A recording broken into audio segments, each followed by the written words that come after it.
who is the executive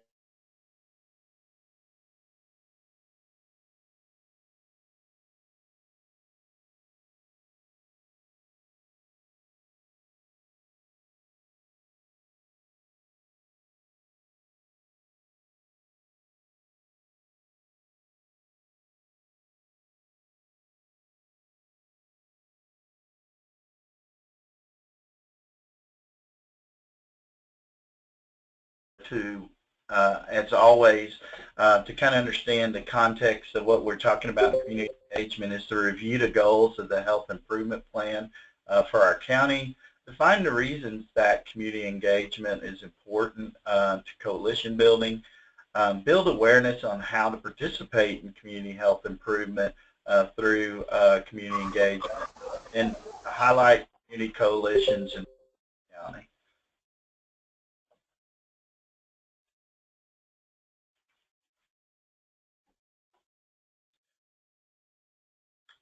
So I'm going to turn it over to Melissa for a second to let her talk to you a little bit about what's been going on in our county as far as the community health assessment and community health improvement plan. Good morning. This is Melissa Tung, and yes, like what Ray said, I'm just going to go over briefly on the community health assessment, also known as the CHA, and the community health improvement plan, also known as the CHIP. And both of these foundational documents are located on our main website, healthywilliamsoncounty.org.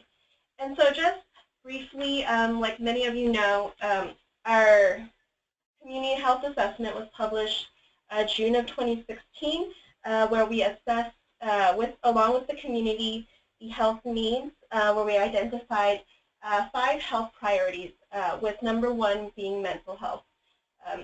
Following that, we recently just published the 2017 to 2019 Community Health Improvement Plan, where along with the community and the 9 working groups in the WilCo Wellness Alliance, we developed action plans to tackle these 5 health priorities. And so the following 2017, 2018, 2019, along with the WilCo Wellness Alliance, we'll be working with the community to implement these action plans. And so you can see that community engagement is a very large piece in community health improvement, obviously. And without the community, would not be able to have developed the CHA, develop the CHIP, as well as implement the CHIP in the following years. So when you think of putting together any kind of action plan, especially for you guys that are in the nonprofit world and you're doing your strategic plan process, you know that community engagement is very important, and we know it is when you think of our focus as health improvement or just community improvement of community resources within the county. So when we think of community engagement as defined by the National Association of Counties and Cities Health Officials, some of the benefits of doing it this way is that it creates natural partnerships and coalitions that work for the benefit of the community, promotes working together to achieve groups results, things that can be done together that cannot be achieved as individual groups. And sometimes we try to do things as our individual organizations, but we could work together with a better synergy. Improves community efforts. So it's the opportunity to find out what are the needs and wants of the community and how we can meet those.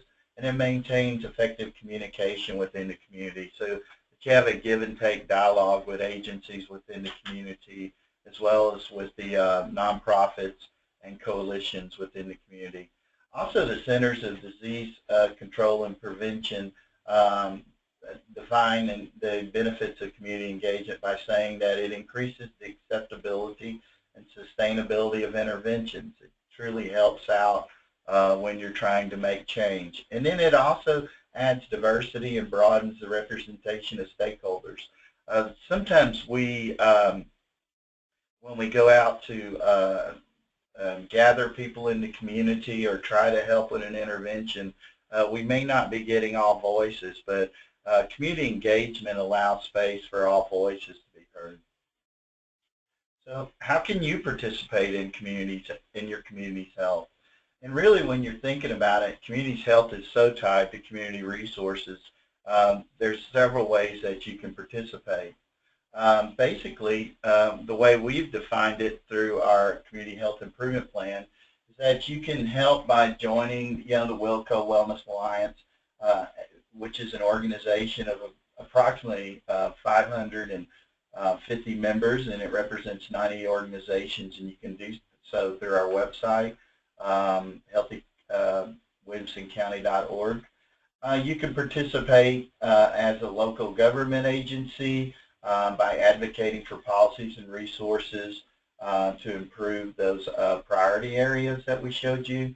Hospitals, healthcare systems, insurance clinicians, they can all participate by working to increase insurance coverage, access to Medicaid, low-income, uninsured individuals, underinsured individuals, especially in the areas of mental health. We found that mental health services is something that is lacking in our county. So anytime we move our focus to that area, we find that we're meeting the needs of our community. Another thing that we could do is align ourselves with health improvement efforts. When you're working in a community-based, nonprofit, faith-based organization, look at our community health improvement plan and see what areas are also on the same plans that you guys are working on. Leverage additional resources. One of the things that we try to help these organizations with is grant funding, and you can find grants listed at healthywilliamsoncounty.org where you might find funding for some of your initiatives. Business and employers, that's a group that we tend to leave out sometimes, but we should always think about how we can incorporate them into this plan. A lot of businesses and employers have outreach programs that they use, as well as their own worksite wellness policies and resources that can benefit the employees that are working for them. Our universities, learning centers, schools, all have a great opportunity to help not only their students but their community through their own school health advisory councils. Our school health working group is working with many of those organizations. But really what you're trying to do is equip educators with the skills to promote improve health, as well as the students themselves. We have groups working with university students as well as high school students on how to lead our health improvement processes. And then lastly, individuals and families can participate. And that's really the grassroots part of this, where they can practice and promote healthy behaviors within their own families and community. And also by attending many of our community resource fairs that go on throughout the year. You can find a lot of those on at healthywilliamsoncounty.org. We have a community calendar, and we would ask you guys to look at that and see if there's something that speaks to you as individuals and families, what you'd like to do. And we ask organizations to post on that calendar as well. The other thing is that individuals and families can do is just advocate for great health improvement where you work, live, worship, play, and learn. So we have several coalitions, and we'd like to hear from them. So coming up first is going to be Hutto Has Heart. This coalition is basically their representative is Stacy Feller. We're going to try to unmute Stacy, and that way she can speak. So Stacy, as soon as you can speak, let's go ahead and see if we can hear you.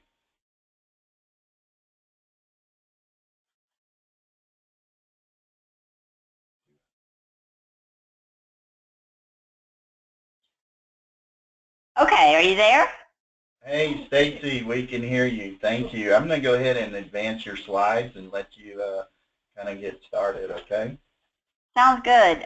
First of all, thanks, Ray, and your team for inviting us to participate in the webinar today.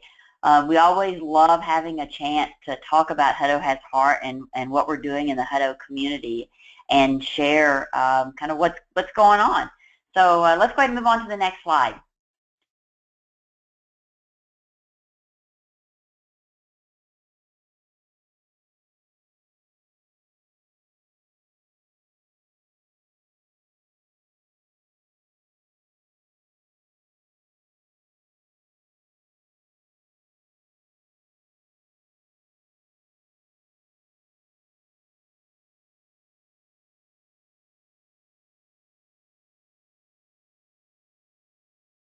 So several folks got together, many of our local churches got together and said, you know what, we need some way where it's almost like a one-stop shop where everybody can kind of come to help out, and then we can pool our resources to do a better job in helping out families. And so since that, what that has grown into is a couple of different things. In addition to when we helped with the Bastrop fires, we began other relationships, which is in turn, we now help out with our Hutto ISD has a Pink Out fundraiser where they raise money for cancer victims, and we help administrate that for them.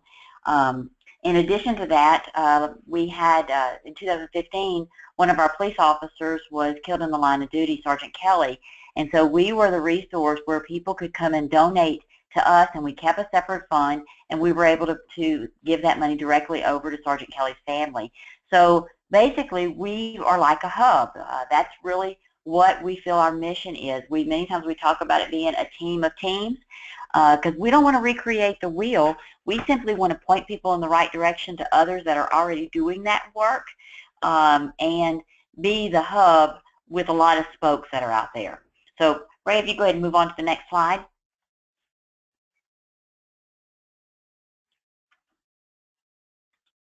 So in 2016, I kind of wanted to share a little bit of what we were able to do.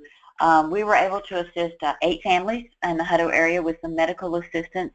That's been everything from helping pay some medical bills, helping pay for some prescriptions if they were unable to do so.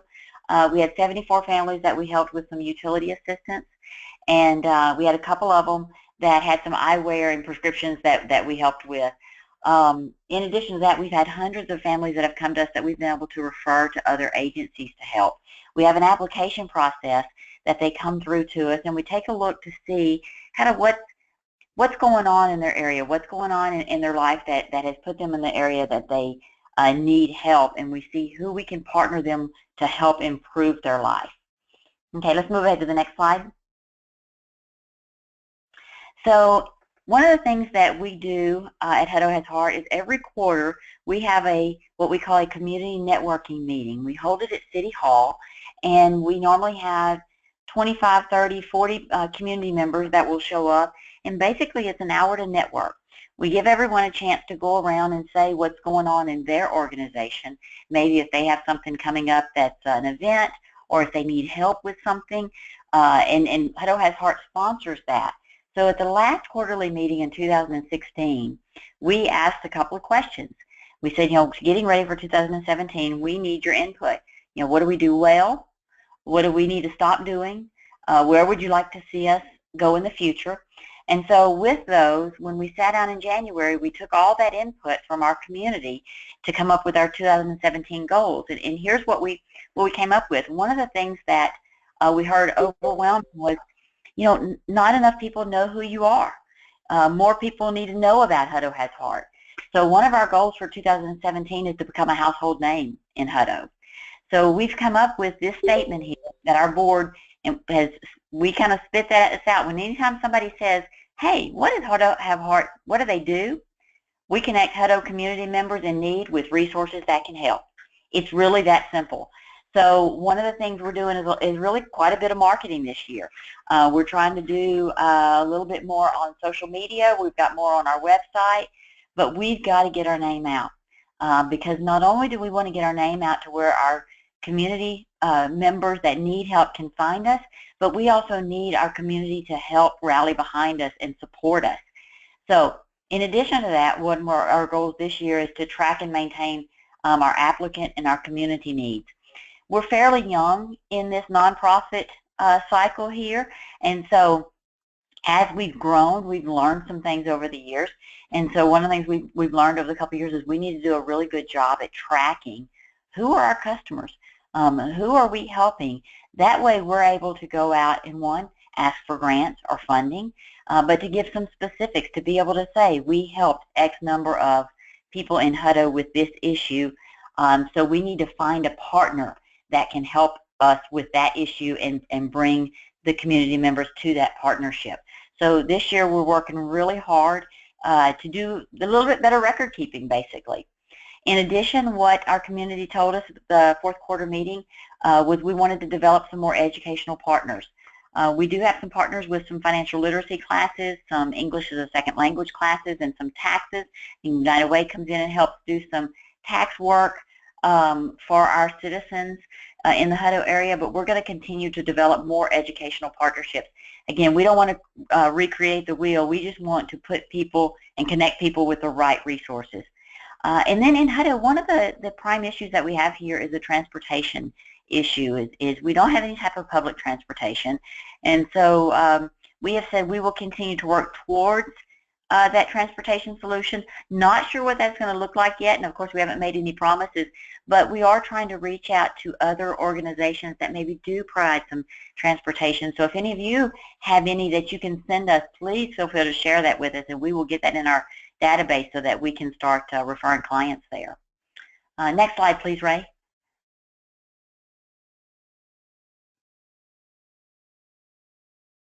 And so with that, I kind of want to share a little bit of what our general information on us here. We have a part-time program coordinator, Paul McIntyre, who does a wonderful job.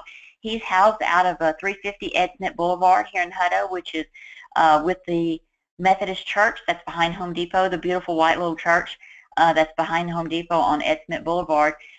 We rent a small office out of their Discovery Center there, and we have standard office hours from 12 to noon on Tuesday and 9 to 1 on Thursday. Our goal was to try to overlap morning and evening sometimes so that if clients can come in, they can come in at their lunch hour if they need to, and of course we'll make appointments after hours should we need to do that. This was something that was new for us that we just started at the end of last year. Up until probably fourth quarter, most of the time when we met clients, we would meet them at a Starbucks or at Baked and Scone in a public place. And now we're very fortunate that we have an office that is a private office that clients can come and we can talk with them and see if we can help them out. In addition to that, we've got 2 application drop-off locations, one at our Hutto Has Heart office. We've got some applications on the outside of our building with a drop-off mailbox there, and also a mailbox at the Hutto Lutheran Church. The Lutheran Church is one of the founding members along with the Methodist Church, and so they have a mailbox with some applications that sits right there on their porch so someone can come by and drop off an application. In addition to our drop-off applications, we have a website, and this year we just launched in January we have an application feed on our website where people can go there and apply for assistance, and it feeds into our database, so we're able to track our metrics a little bit better there. As part of trying to get our name out and trying to become a household name, this year we are also starting and taking a stab at a monthly blog, and we're going to try to do a newsletter out to our partners and out to our donors so that we can keep Hutto Has Heart in the forefront of everybody's mind. Keep everybody aware of what's going on, and so that way we continue to get the assistance from our community, but we also are seen as a resource so that people can come to us and that we can help those out. So with that, that's about all I have to say about Hutto Has Heart for now. I think that takes my time up. So Ray, I'm going to turn it back over to you. Thank you, Stacy. And I didn't know if you guys caught, but the huttohasheart.org website is listed on this slide, so please take time to visit that, and we'll come back to Stacy in a little bit. So now we're going to move to Trish Van Til. She's the Executive Director of the Interagency Support Council of Eastern Williamson County. They, I'm going to see if I can't advance this slide. Hello. And they meet monthly as well. Trish, are you there?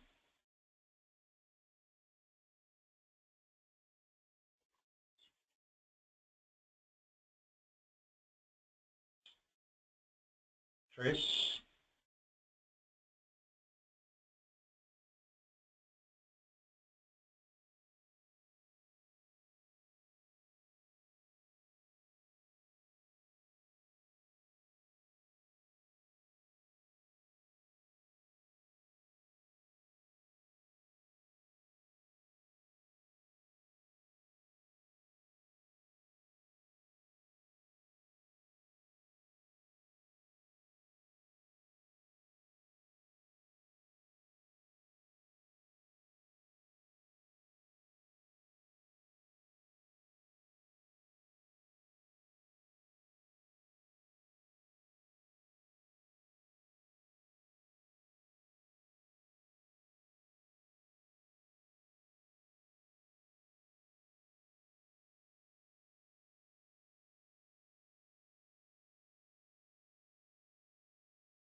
And we had an interesting conversation, Taysa and I, about how can we bring support to Liberty Hill, Leander, and Cedar Park area by maybe putting together our own coalition in the West. So Taysa's going to talk about that and Hill Country Ministries. Taysa, we'll turn it over to you. Good morning, everyone. Thank you, Ray, and everyone for the invite to participate. I am very new at the coalition aspect of it.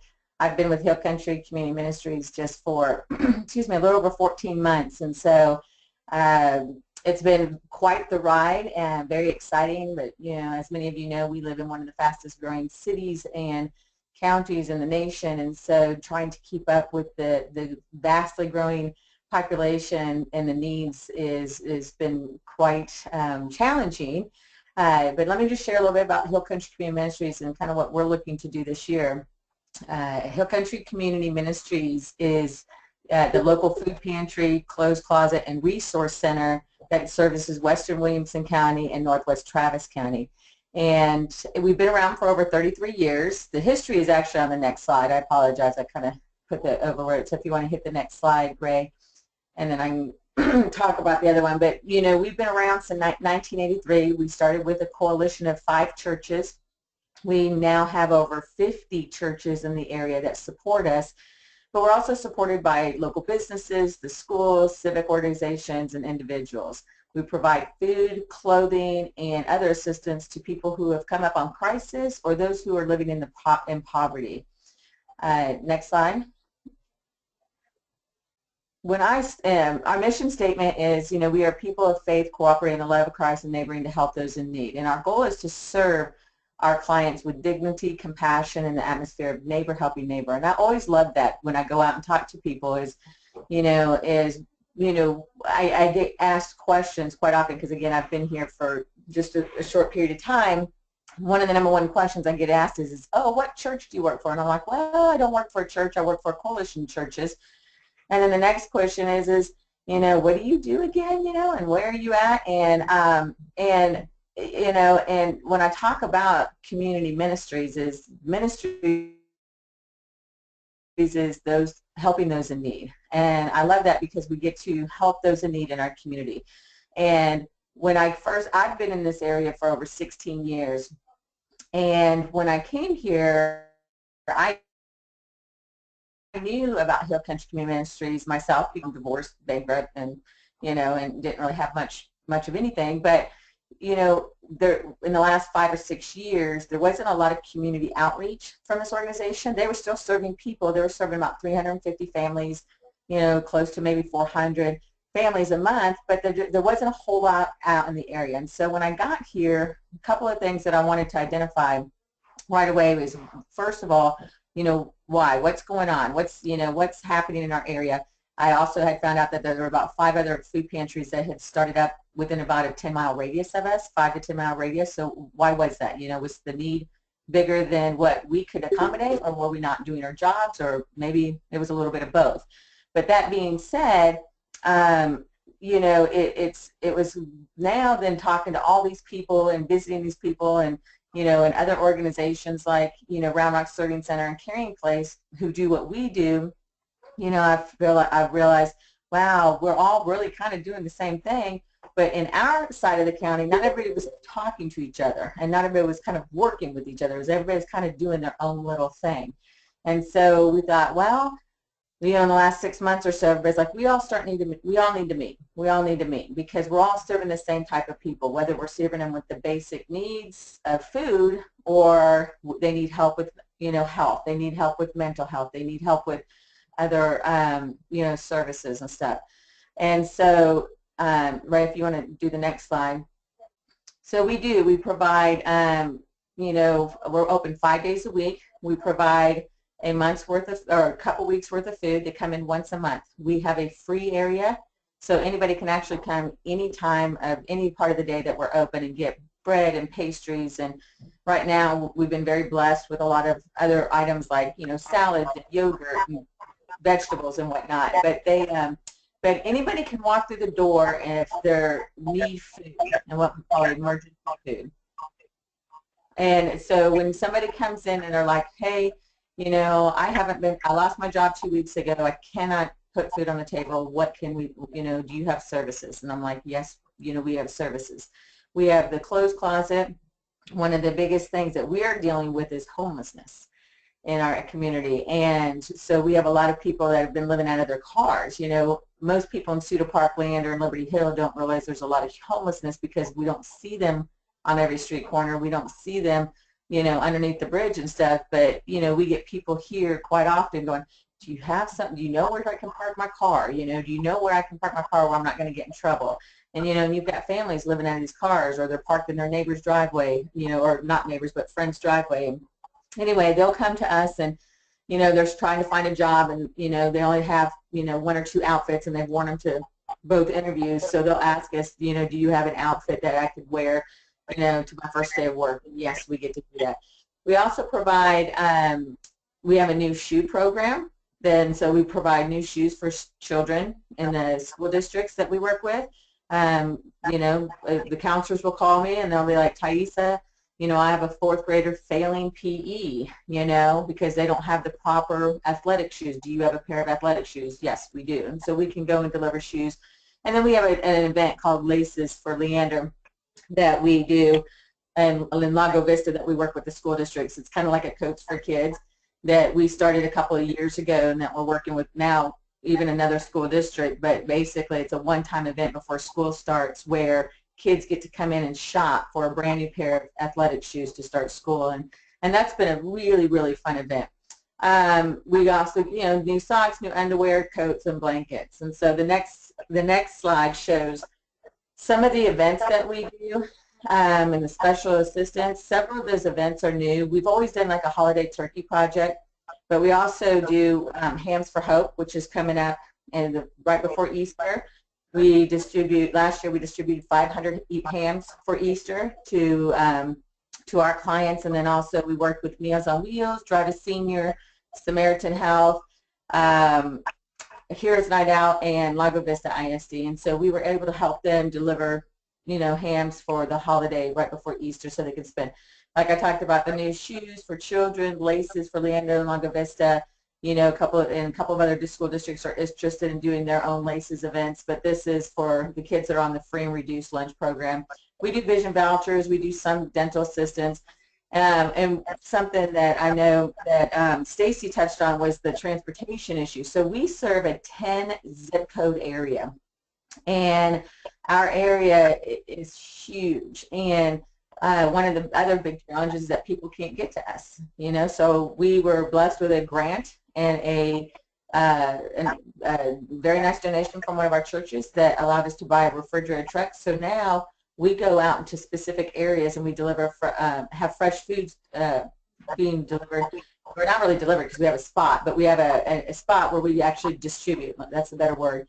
Distribute fresh food on Fridays from like 9 to 11. We've got 3 of our 5 Fridays of the month secured with locations. Our very first one was in October.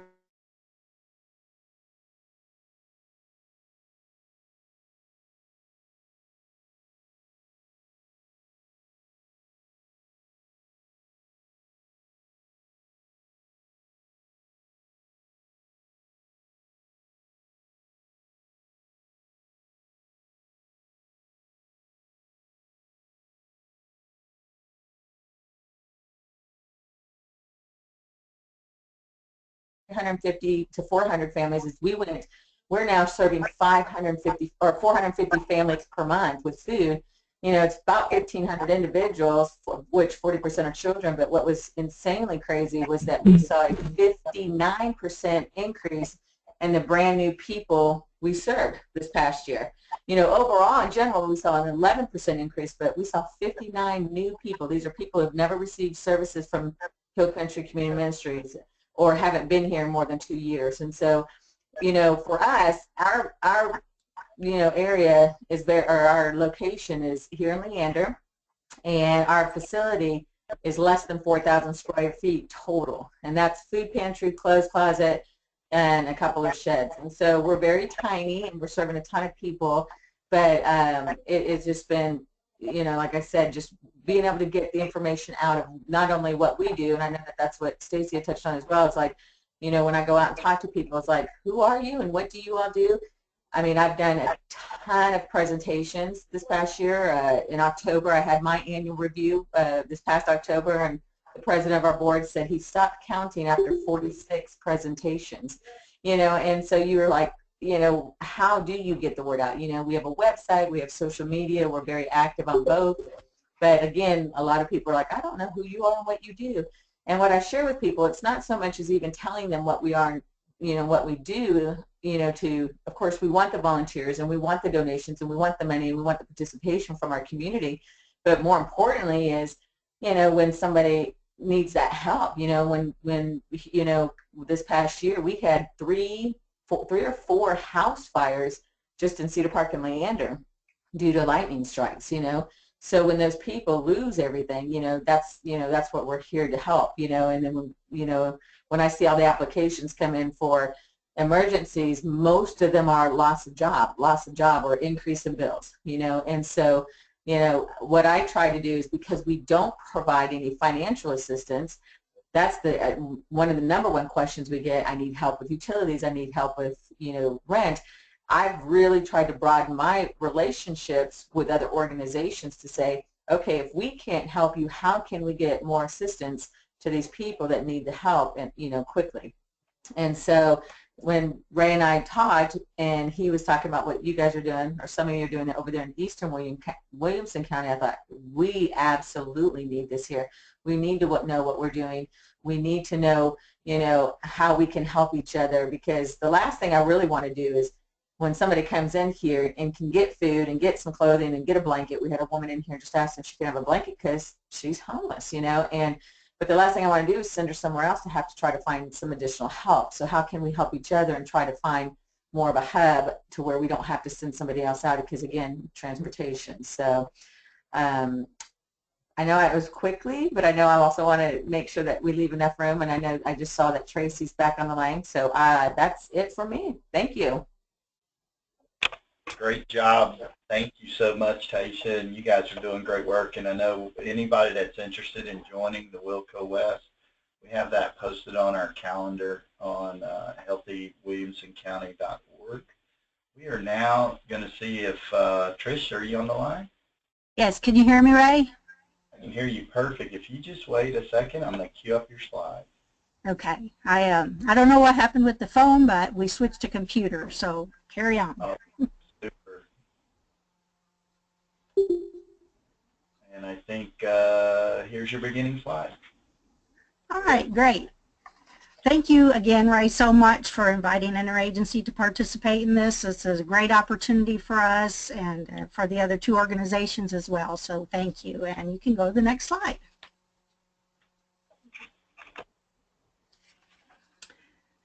So I wanted to also give you guys a brief history about the Interagency. The Interagency began under the direction of Judge Judy Hobbs back in 1989, and their focus was at-risk youth, and the goal was to send some kids to summer camp. At that time, they began monthly networking meetings, and those meetings continue to this day on the second Tuesday of every month from 12 to 1. We meet at El Corral at this time, so you can have lunch and a meeting. We served as a leader in the development of the Health and Human Services chapter in the City of Taylor's 2004 Comprehensive Plan. That's pretty unique to our organization. At least I haven't heard of any other groups doing something on that scale. So during part of that, they devised a steering committee, and they put together a survey. And the survey was, indicated two things: that mental health and senior activities were lacking in East Williamson County. In the middle of all that, the Interagency became incorporated and appointed their first executive director, Marge Tripp. And Marge ran with those two ideas that were lacking and received our first school-based mental health grant back in 2007. She received funding from St. David's, and later on United Way of Williamson County joined in, and all the school districts pay a portion as well. And then we were instrumental in opening up the Switzer Senior Center, and the United Seniors eventually were able to take that organization over. Some other things that we do with community engagement is promote early literacy by making sure children have books. They're usually gently used, but we have books that we collect and give them away at various events. Provide early childhood consultation if people call and ask about that. And a while back, Good Morning America was doing the one small thing, and that we decided that we needed to follow suit and do one small thing. And we came up with the socks box collection idea because a lot of folks do coats, a lot of folks do blankets, and we decided that if your feet are cold, your whole body's cold. So we came up with the collect the socks, and we distribute 100 to 200 pairs of socks every year. Next slide, please, Ray. So with the incorporation, of course, we came up with our mission and vision, and I think you'll see that it goes along very nicely with community engagement. Our mission is to improve the quality of community support for youth and adult services in East Williamson County through collaboration and coordination of services. And our vision is to be a recognized leader in and voice for proactive coordination of community services in East Williamson County. Next slide, please.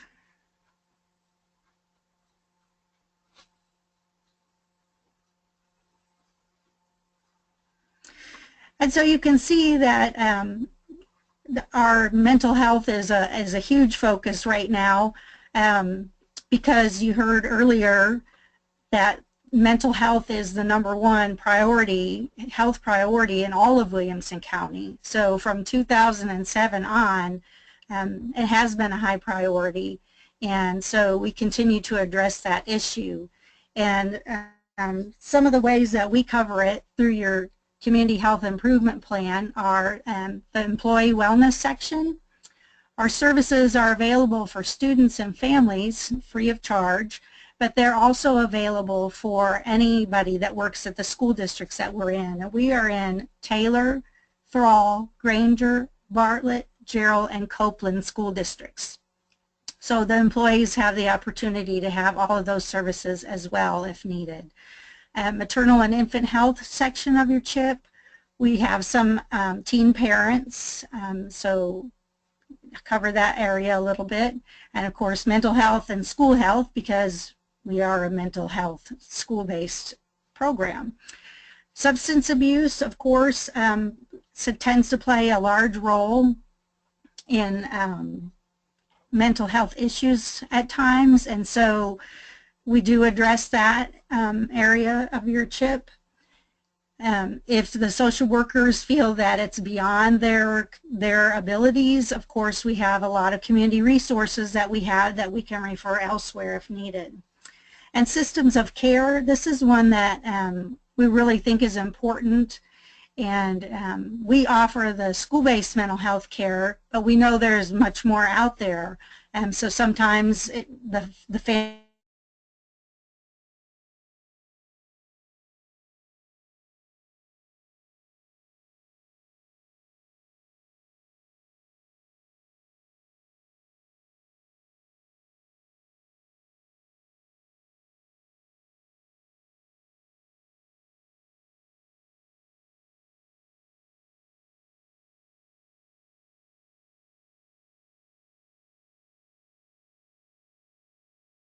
with some other organization that they can get help with over the summer. So that is a huge one for us. So if you could go to the next slide, please.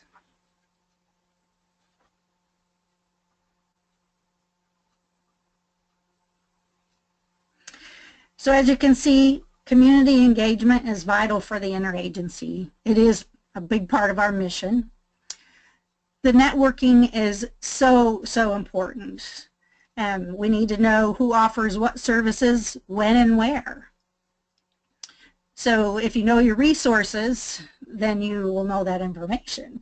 With nonprofits, that often changes. So it's crucial that we go to each other's meetings and find out who's left and what's open that's new. Things like that. So the networking piece is very crucial. And collaborating, we work together to fill gaps. It's just more fun and it's productive to work together and fill the gaps. And then coordination, this avoids duplication of services. The last thing we want to do is have us and our neighbors down the road, Hutto Has Heart, providing the exact same service to the same folks. So it costs money and time to do that, and we want to make sure that that does not happen. So it's really important to make sure that we coordinate. Next slide, please.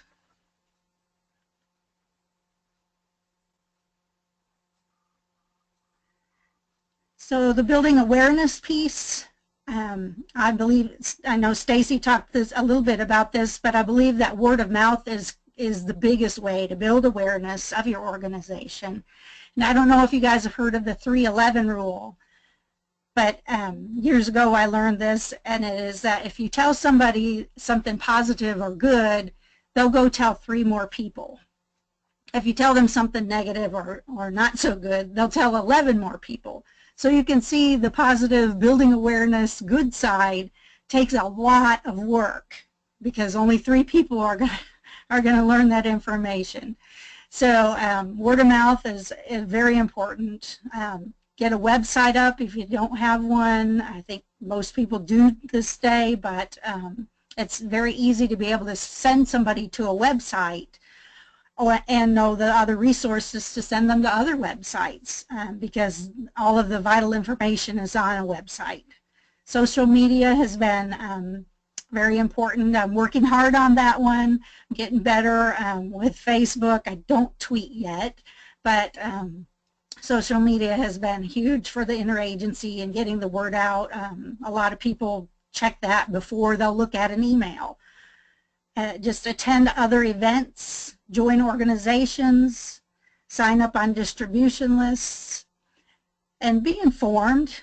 Know what your organization has to sell or provide or what activities they do. Know your stuff, be informed about it, and advocate for it. And that's what I have for the interagency. So thanks again, Ray. Thanks so much, Trish, and I like the way you tied it all back into the community engagement piece as well as all the rest of you. We do have a couple of questions, so I'm going to fire through some slides right now. And if we could get Taysa and Stacy back on the line as well. Any of you can answer these questions, but one of the questions was, do you all see in your organizations more activity during the school year or over the summer, or is it any particular time? And just say who you are before we go. This is Stacy, and I'll just start quickly. It really kind of depends. We expect to see more during the holiday time. Of course, with Christmas and people that either they need food or if they've traveled maybe, and so all the money was spent on the gas money, and they need to have trouble paying their electric bill. But we have seen an increase actually since the first of this year. January and February has been quite busy for us this year, which is a little unusual. We've had a pretty warm winter, so we haven't had extremely high, people with electric bills that are very high because of the cold winter. So some of it is seasonal from a sense of electric bills or water bills or things like that go out of kind of get out of control maybe, or outside of someone's budget. So that's what we've seen at Hutto Has Heart. And this is Thaisa. So for us, last year in January, we started seeing, a 35% increase, and then it was 37, then it was 42. But right after, and then during the summertime, we were seeing a ton of people, more than they had in the last couple of years. But what really kicked us off was in the fall. As soon as school started, it was, September, October, we were seeing numbers like, in the 50s and 60s, and even one month we saw a 72% increase in the number of people we served, new people we've served. A lot of people are, just finding out more and more about us. We didn't have much of a social media presence because we didn't have one until, I think, just till a month before I got here. They didn't even have a Facebook page or anything. So a lot of it is people are just finding out who we are and how they can get help for us. But from what I understand, the history has always been that it will, that the springtime, isn't for the same reasons. I mean, the weather's nice and people are out, or for whatever reason, it's not typically that high as far as the needs, as far as the increase. But for us, it's just because the area is growing. I mean, I just heard last week or 2 weeks ago, there are 13 new people moving to Leander, Texas a day. Brand new people moving to, and so for us, just trying to keep up with that population movement and growth has just been challenging. So for us, seasonally wise, during the holidays, we see more people come back that haven't seen us because they get holiday meals. They get turkeys and the fixins and the meals, and but just looking at the history, usually around the holidays. But for us, it's just been continuously increasing and increasing and increasing in the last 14 months. And I think a lot of it just has to do with just people being able to find out who we are and where they can get help. And this is Trish. Obviously, we have a school-based mental health program, and that's our largest focus at this time. So school time obviously is a lot higher for us. Our program started with just about a little over 100 students in services, and today we have over 500. So you can see that has certainly grown over the years.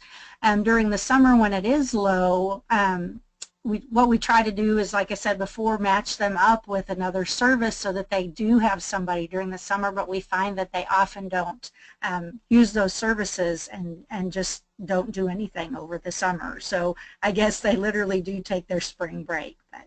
But. That's so true. Let me ask you this question, and you guys just kind of offer this out to others because some people probably are trying to learn from your history. But what tips would you have for people that are starting or are trying to sustain a collaborative or a coalition? This is Stacy with Hutto Has Heart again. I'll just mention, as we're still a fairly young organization, probably one of the biggest things is to have, you really need to have a point person. When we hired a program coordinator, I think that was one of the things that really helped us out, to have really one person that runs point that can be accountable and responsible for a lot of the things that are going on. Volunteers are awesome, and we always need more, but you need some leadership. You need somebody to say who's going to do this, who's going to do this, and who's going to do that, and then get it done. So if somebody, for a tip about starting a collaborative is talk to a lot of people, but make sure you have one or two folks that are the go-to people that can help rally the troops and lead the organization. And this is Thaisa. I mean, I'll just, with Hill Country Community Ministries, and I'll just start, you know, again, there's so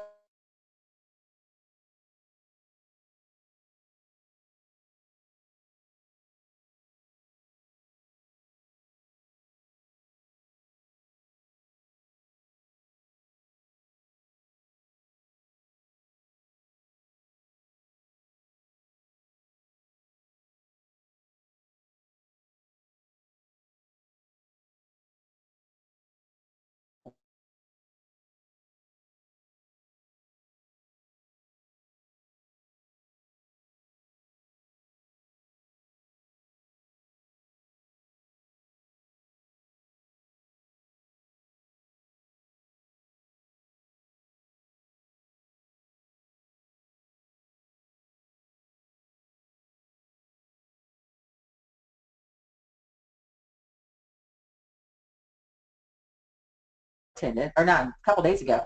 It was very well attended, and so obviously the interest is there. I know that in the past people have tried to just look at the history of Hill Country Community Ministries and a couple of other organizations that tried to do something similar, is just being able to then now put things into action. You know, there's always a lot of talk, but now it's like put it into action, and what does that look like? I have no idea yet, but hopefully we can start, you know, doing something to where, again, try to find more of a hub where we can help these people instead of sending them out the door and having to go to another place and then to another place and then to another place to get the resources. So this is Trish with Interagency, and I just wanted to say that if somebody's just getting started up, that I think consistency is huge. I know a lot of times in the beginning people will try to juggle around different days or different times for meetings, trying to find the best time. There is no best time, so pick a time and just stick with it and be consistent. Another crucial thing, I think, is check with the chamber and other organizations to find out who does what when, so that you can at least select a time that maybe has the least conflict. And so obviously, as Thaisa was saying, collaborate as often as possible. And I think using social media to promote events is a great way to go. Thanks for that. That was a great response. And just one last question. And to quote Thaisa, all nonprofits need funds and volunteers. So can you speak to any other need or challenge that you see nonprofits facing besides funding and volunteers? Well, yeah, this is Thaisa again. And so when we had our meeting the other day, I attend quite a few networking opportunities, and now attending a lot of nonprofits. Across the board, we all need funders and we need volunteers. And so that's kind of a given. So what I suggested everybody kind of think about is, if you were standing, and this is because I come from a corporate background, but you know, your 60-second elevator speech. So now you're trying to network not only with other nonprofits, but you're also networking with hopefully other local businesses or other organizations. I know for us, we've invited, you know, the local churches, their community outreach people, because I meet with a new church almost weekly to say, hey, we want to get involved, and how do we get involved? So I feel like I continuously have the same conversation, and I probably do. But then I forget, oh, who did I tell what to and what not? And so, but if you have, you know, if you have the opportunity to stand up, and we call it the 60-second elevator speech, is what is it that you have that you want somebody else to know? Besides the money and the volunteers, which is extremely important. You can't run an organization without them. But I know for us, we're trying to kick off Fresh Food Friday. So I stood up and I said, you know, my name is Thaisa, and I'm with Country Community Ministries. And what I have is I have, you know, every Friday, you know, a Fresh Food Fridays. We're going out into the community and we're serving food. We need 2 more locations, you know, or we need to let people know in these 3 locations that we have, Jonestown, Cedar Park, you know, Lago Vista. We need to know that people can come and get food there. If they're not coming to us, they can go there and get food on Fridays.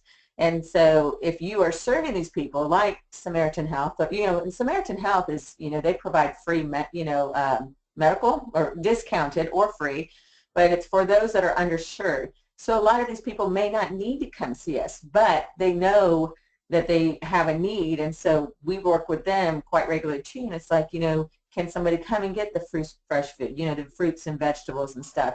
So for us, I said, I want these other organizations that are serving the people that we're serving to know they can get additional food and additional services by going here.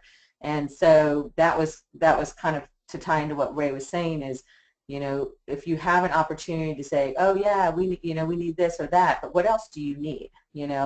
Just kind of thinking outside the box. So. Lacey, Trish?